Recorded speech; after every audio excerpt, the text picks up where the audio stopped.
लक्ष्य क्लास में आप लोगों का स्वागत है। आइए आज हम लोग हिस्ट्री का मॉडर्न हिस्ट्री में भारत में यूरोपीय कंपनी का आगमन देखते हैं। भारत में यूरोपीय कंपनी का आगमन पुर्तगाल, डच, डेनिश ऐसे अंग्रेज बहुत सारे कंपनियां हैं। इस कंपनी का प्रारंभिक उद्देश्य देखिए, प्रारंभिक उद्देश्य व्यापार करना था। और हम लोग ये भी जानते हैं कि इस कंपनी के आगमन से पूर्व व्यापार न केवल मध्यकालीन, आधुनिक कालीन, बल्कि प्राचीन काल से ही भारत और अन्य देशों के साथ व्यापार प्रारंभ हो चुका था। ये घटना सिंधु घाटी सभ्यता में ही हम लोग देखते हैं कि सिंधु घाटी सभ्यता का जो अर्थ व्यवस्था था वह व्यापार पे टिका हुआ था। तो व्यापार का भारत में प्रचलन सिंधु घाटी सभ्यता से है। उसके पश्चात प्राचीन काल में ही जब चंद्रगुप्त मौर्य नंद वंश का साम्राज्य स्थापित होता है, उस समय भी भारत में व्यापार सुगम था। फिर मध्यकालीन में अकबर और दिल्ली सल्तनत काल में भी व्यापार चला। तो देखिए उस समय व्यापार जो था वो भारत को केवल व्यापारिक हितों तक ही प्रभावित कर सका। लेकिन भारत में जब यूरोपीय कंपनी का आगमन हुआ तो उस समय न केवल आर्थिक बल्कि सामाजिक, राजनीतिक हर क्षेत्र में प्रभावित किया। तो आइए देखते हैं किस प्रकार से पुर्तगाली कंपनी भारत में प्रवेश करता है। इस संदर्भ में देखते हैं कि इस चीज को पढ़ने के लिए सर्वप्रथम हमें जानना होगा कि ये तो नहीं आप लोग समझ रहे हैं कि यूरोपीय जो था भारत में वास्को डिगामा, हम लोग ये भी जानते हैं कि भारत का खोज किसने किया, तो वास्को डिगामा। भारत की खोज वास्को डिगामा ने किया। तो इसका कहने का ये तात्पर्य नहीं कि भारत इस पृथ्वी पर पहले था ही नहीं और वास्को डिगामा ने अचानक आया और भारत का खोज कर दिया, बल्कि यह एक अन्य अलग रास्ता, यूरोप से भारत में आने के लिए वास्को डिगामा ने एक अन्य अलग रास्ता खोजा, न कि भारत को खोजा। तो देखिए किस प्रकार से मध्यकालीन में जब तुर्की ऑटोमन साम्राज्य था तो उस समय भारत का यूरोप से जब व्यापार होता था तो हुर्मुज एक था फारस की खाड़ी में, उसी संदर्भ में भारत और फारस होते हुए पहले व्यापार होता था। लेकिन यहाँ पे जब तुर्की साम्राज्य का फारस पे यानी हुर्मुज पे जब कब्जा हो गया तो यूरोप को व्यापार भारत से बंद हो गया।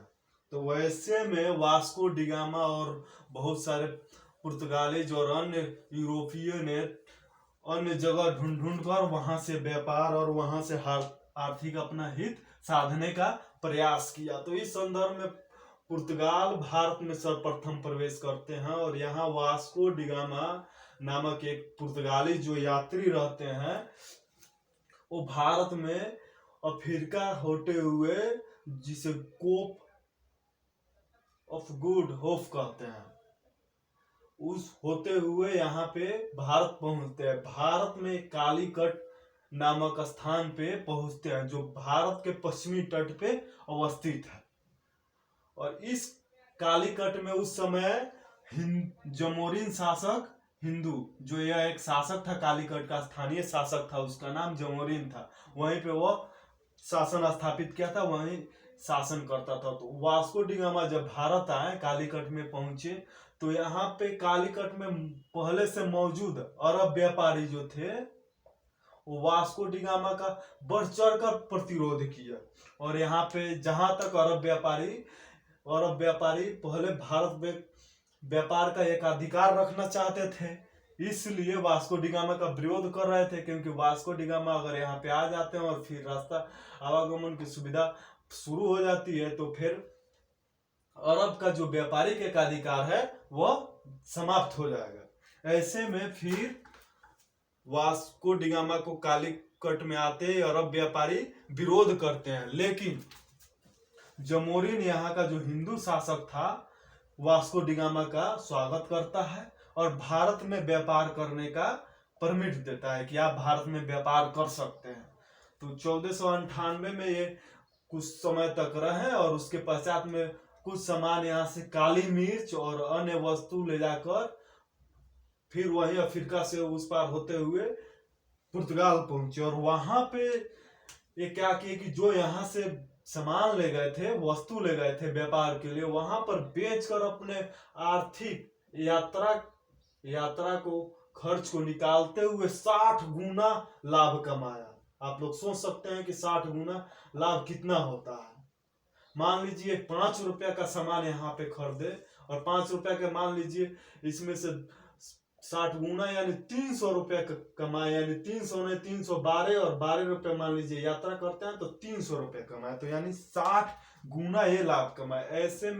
ऐसे देखते हुए तो पुर्तगाल ने सोचा कि अब भारत के साथ हम भी व्यापार करते हैं और तो फिर 1500 के करीब में एक पेड्रो अल्वारेज कैब्राल के नेतृत्व में एक अभियान भेजता है। यह अभियान 1500 में भारत फिर पहुंचता है।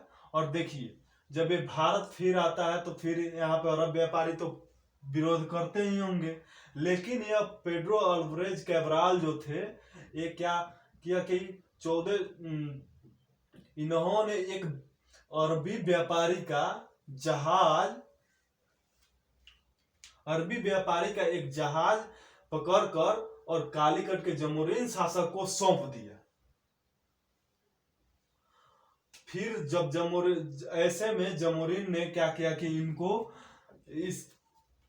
जमोरीन ने फिर भारत में द्वितीय अभियान को भी पेड्रो अल्वारेज कैब्राल जो थे द्वितीय अभियान को भी यहाँ पे व्यापार करने का परमिट दे देता है, क्योंकि यह समझता है कि अरब का एक अधिकार टूटेगा और फिर यहाँ से मैं भी व्यापार कर सकता हूँ। ऐसे में जमोरीन फिर इसको आने देता है और फिर व्यापार शुरू हो जाता है।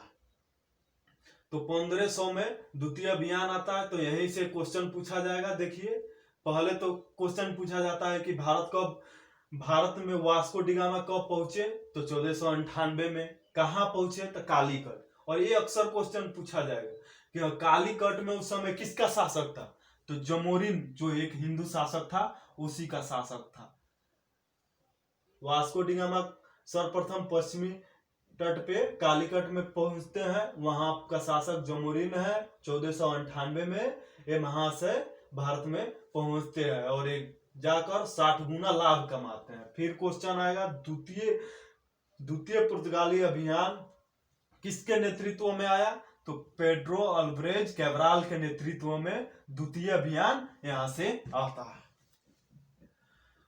अब पुर्तगाली न केवल यहाँ से व्यापार करने के लिए अपना अस्थायी व्यापार करना शुरू कर देते हैं, इस संदर्भ में एक वायसराय की नियुक्ति करते हैं और वायसराय को नियुक्त कर यहाँ पे फ्रांसिस्को द अल्मेडा पुर्तगाल का पहला वायसराय होता है और इनको 1505 में भेजते हैं। तो 1505 में फ्रांसिस्को द अल्मेडा भारत में पहुंचा और कोचीन और कन्नूर 1503 में कोचीन में इसके आने से पूर्व ही व्यापारिक फैक्ट्री यानी व्यापारिक कोठी की स्थापना हो चुकी थी। तो ये व्यापारिक फैक्ट्री 1503 में स्थापना हो चुकी थी। फिर 1505 में कन्नूर में व्यापारिक कोठी की स्थापना हुआ।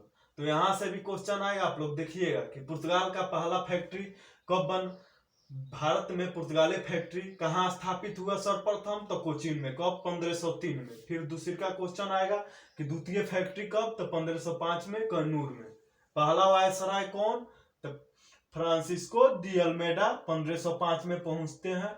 और यही फ्रांसिस्को द अल्मेडा वो अपना नीति अपनाते हैं जिसे हम नीले जल की नीति कहते हैं या शांत जल नीति कहते हैं, क्योंकि पुर्तगाल का जो शासक था फ्रांसिस्को द अल्मेडा को यह निर्देश दिया था या आज्ञा दिया था कि आप भारत के साथ न व्यापार कीजिए बल्कि व्यापार एक अधिकार अपना बनाए रखिए और समुद्री क्षेत्र पर अपना एक अधिकार कीजिए, जिससे कि केवल हम ही व्यापार करें या दूसरे को व्यापार करने से हमको परमिट लेना पड़े। तो इस यही फ्रांसिस्को डी अल्मेडा ये नीति अपनाता है और समुद्री क्षेत्र में अपना व्यापार अधिकार स्थापित करता है, जिसे कि हम क्या कहते हैं, नीले या शांत जल की नीति कहते हैं।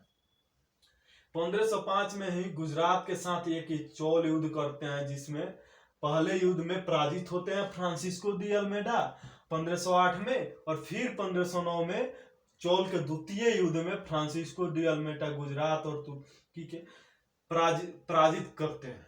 तो इस प्रकार से चोल के प्रथम युद्ध पूछेगा कब, 1508 में।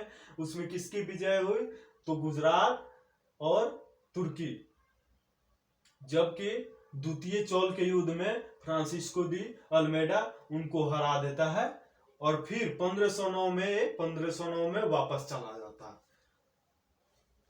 उसके पश्चात भारत में द्वितीय पुर्तगाली वायसराय का आगमन होता है, जो अल्फांसो द अल्बुक के नाम से जाना जाता है।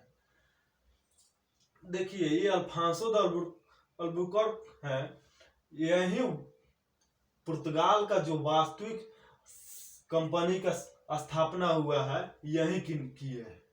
भारत में वर्चस्व स्थापित पुर्तगाल का इन्हीं के काल में हुआ है, क्योंकि ये महत्वपूर्ण दो मंडी था, मलक्का और हॉर्मुज। मलक्का पूर्वी एशिया में यह एक था, और फिर हॉर्मुज ये फारस की खाड़ी में अवस्थित एक बंदरगाह था। तो मलक्का और हॉर्मुज दोनों बंदरगाह पे नियंत्रण करता है अल्फांसो द अल्बुकर्क, और उसके पश्चात यहाँ पे अपना नियंत्रण स्थापित करता है। इस नियंत्रण से एक तो पूर्वी एशिया और एक पश्चिमी एशिया और एक मध्य एशिया, तीनों पर कब्जा करके और व्यापार शुरू करता। देखिए, अल्फांसो द अल्बुकर्क को भारत में वास्तविक पुर्तगाल शासन स्थापित करता है। पुर्तगाल का वास्तविक संस्थापक यही है। तो यहाँ से भी क्वेश्चन आएगा कि भारत में वास्तविक रूप से पुर्तगाली व्यापारी कोठी या अन्य स्थापना किसने किया था, अल्फांसो द अल्बुकर्क। 1511 में मलक्का, 1515 में हॉर्मुज, और एक और गोवा को भी ये जीतते हैं। जो आधुनिक गोवा है वो पहले बीजापुर के अधीन था। तो गोवा पर भी अल्फांसो द अल्बुकर्क ने नियंत्रण स्थापित करते हैं। आई तो अल्फांसो द अल्बुकर्क क्या करते हैं, गोवा को भी अपने अधीन में करते हैं। गोवा, अल्फांसो द अल्बुकर्क यह नियंत्रण, ये गोवा किसके अंदर था, तो बीजापुर के शासक आदिल शाह के था।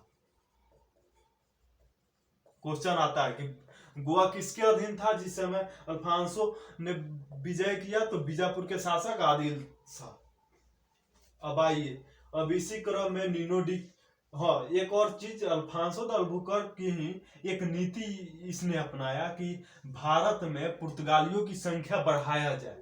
तो संख्या बढ़ाने के लिए क्या करता है, विवाह की नीति अपनाता है,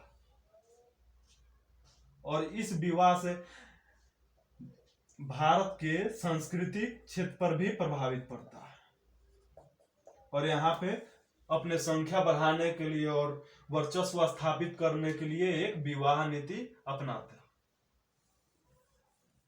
इसी के लिए अल्फांसो द अल्बुकर्क को वास्तविक संस्थापक, भारत में पुर्तगालियों का वास्तविक संस्थापक अल्फांसो द अल्बुकर्क। क्वेश्चन आएगा यहाँ से, अल्फांसो द अल्बुकर्क भारत का वास्तविक संस्थापक है।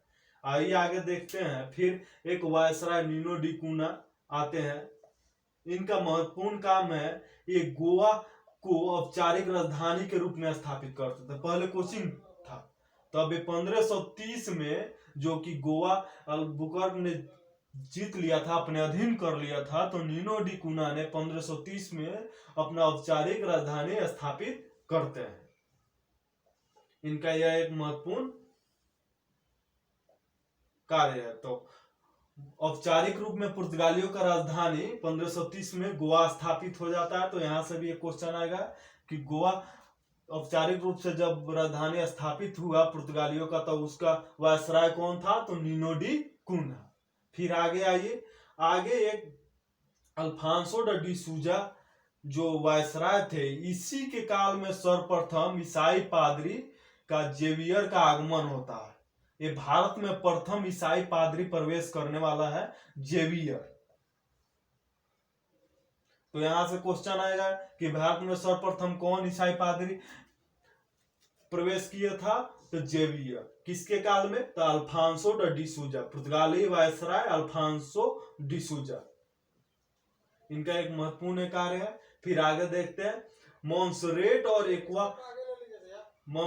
और एका विवाह है। यह एक भी ये दो पादरी था जो अकबर के काल में, अकबर के दरबार में मोंसरेट और एक विवाह ये अकबर के दरबार में आते हैं। तो फिर पूछा जाता है कि मोंसरेट और एक विवाह जो ईसाई पादरी थे वो किसके काल की? उस समय मुगल साम्राज्य का कौन शासक था? तो अकबर था। मोंसरेट एंड एकाविवा अकबर के शासन काल में भारत में प्रवेश करता। आइए अब देखिए, मैं आपको पहले ही बता चुका हूं कि फैक्ट्री 1503 में पुर्तगाल का पहला फैक्ट्री कोचीन में स्थापित हुआ। फिर दूसरा फैक्ट्री 1505 में नीले शांत जल की नीति हो गया, विवाह नीति हो गया। फिर आते हैं कार्टज अल्मेडा काफिला पद्धति। यह एक पद्धति था।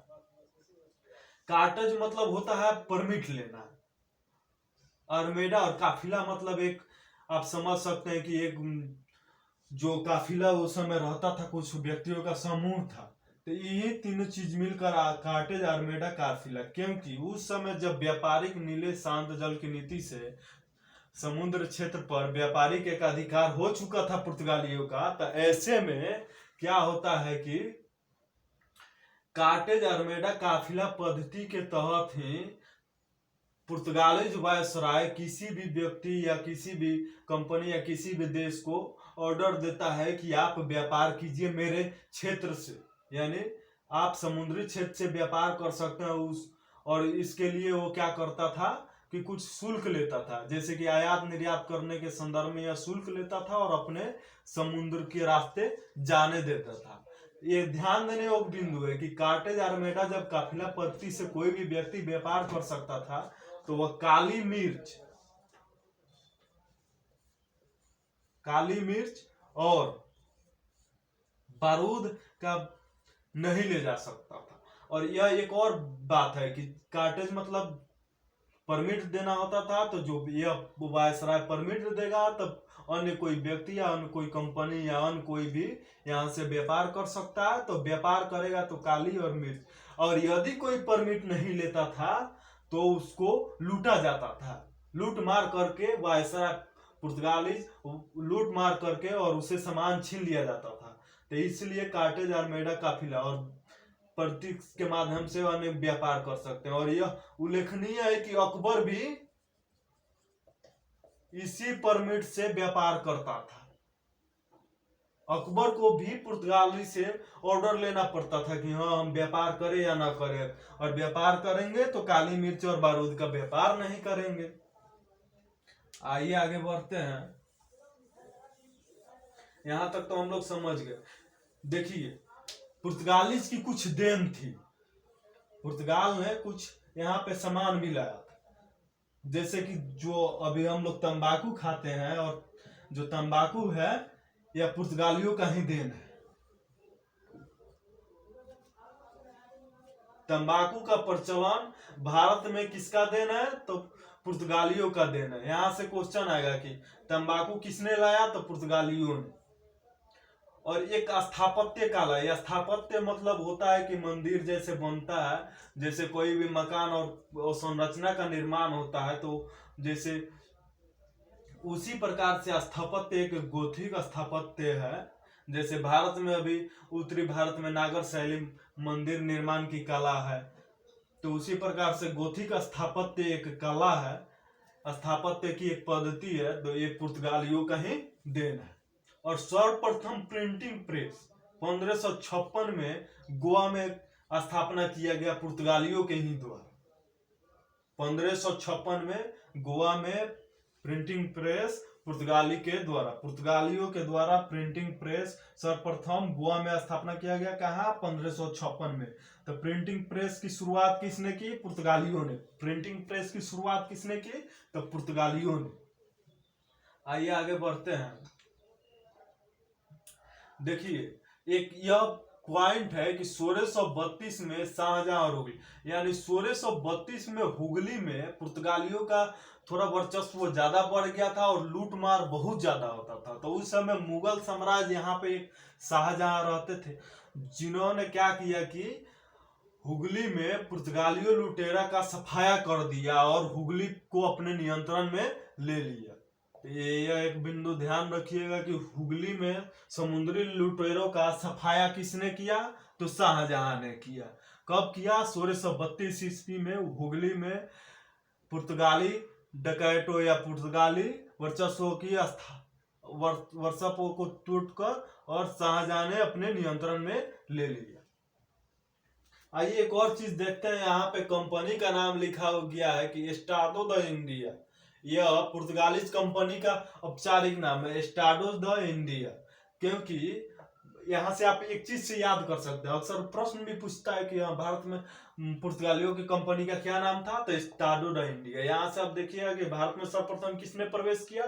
तो पुर्तगालियों ने। तो पुर्तगाल जब प्रवेश करेगा, कोई भी चीज सर्वप्रथम आगा शुरुआत करता है तो वो स्टार्ट होवे करता है। इसलिए इसे हम वो उस्ताद से स्टाडो द इंडिया के नाम से हम याद कर सकते हैं। पुर्तगाली कंपनी का नाम है स्टाडो द इंडिया। आइए अब इसकी सफलता देखते हैं कि कैसे इसका शासन समाप्त होता है।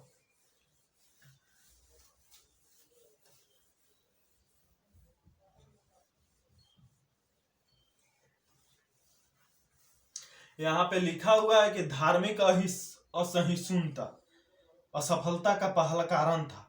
पुर्तगाली न केवल भारत में व्यापार करते थे, मैंने आपको पहले ही बता दिया था कि अल्फांसो द अल्बुकर्क ने भारत में क्या हुआ कि अपने पुर्तगालियों की संख्या बढ़ाने के लिए यहाँ पे विवाह, पुर्तगाली पुरुष को भारतीय स्त्री से विवाह करने का मशवरा सलाह दिया। तो ऐसे में संस्कृति प्रभावित होगा ही, और यही धार्मिक संस्कृति जब प्रभावित हुआ, भारतीय का संस्कृति प्रभावित हुआ, तो इस संदर्भ में यहाँ पे इसका विरोध भारत ने करना शुरू कर दिया।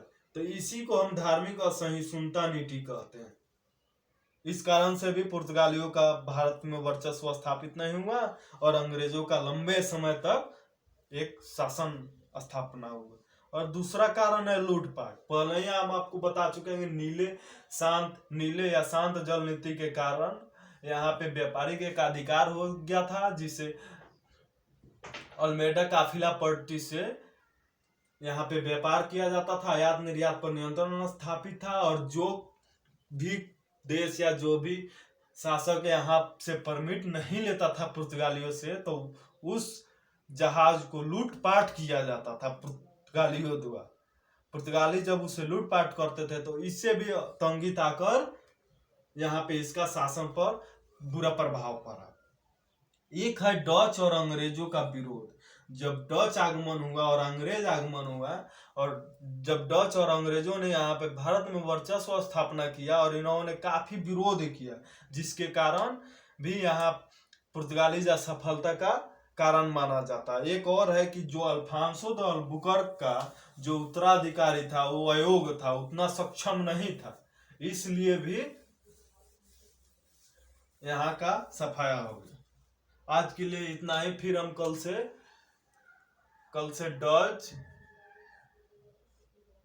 डेनिश, अंग्रेज, फ्रांस कंपनियों का भारत में आगमन देखते हैं, उसके पश्चात विस्तार देखते हैं। आज के लिए आइए देखते हैं दो क्वेश्चन आप लोगों को।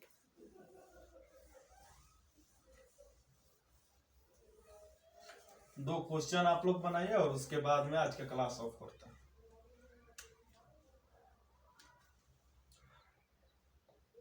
पहला क्वेश्चन, गोथिक स्थापत्य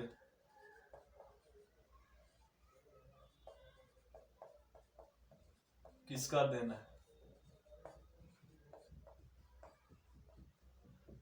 ए में अंग्रेज, बी में डेनिश, सी में पुर्तगाली, डी में फ्रांस। सॉल्व कीजिए। दूसरा क्वेश्चन है,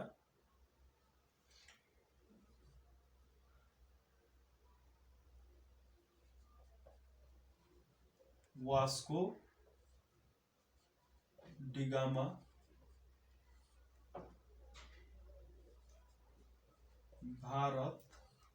वास्को डिगामा भारत में वास्को डिगामा के आगमन के समय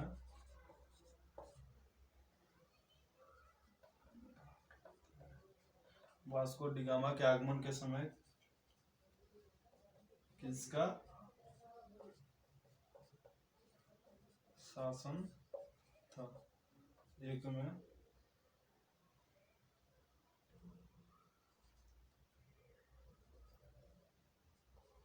बहादुर शाह जमोरिन,